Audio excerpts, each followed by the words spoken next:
אהלן חברים, בסרטון זה אנחנו נעבור על כל שלבי החלפת צילינדר מאלף עד ת'. יאללה בואו. הלקוח ביקש שיתקין לו צילינדר מסוג קילוקס מבית רב בריח. שלב ראשון נשחרר את הידית. יש בורג שניתן לפתוח עם מפתח אלן. שלב שני נשחרר את הפלטה שעל הדלת.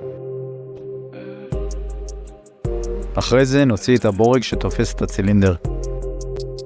נכניס את הצילינדר החדש ונבריג אותו מחדש. עכשיו שסיימנו את ההתקנה, בודקים אם הצילינדר עובד לפני שמחזירים את הידית ואת הפלטה. נחזיר את הפלטה ואת הידית כמו שהורדנו אותם.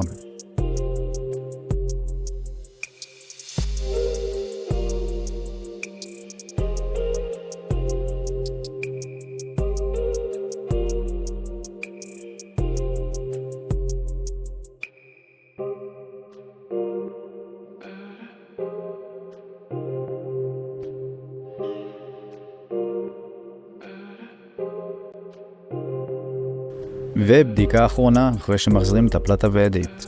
תתחדשו.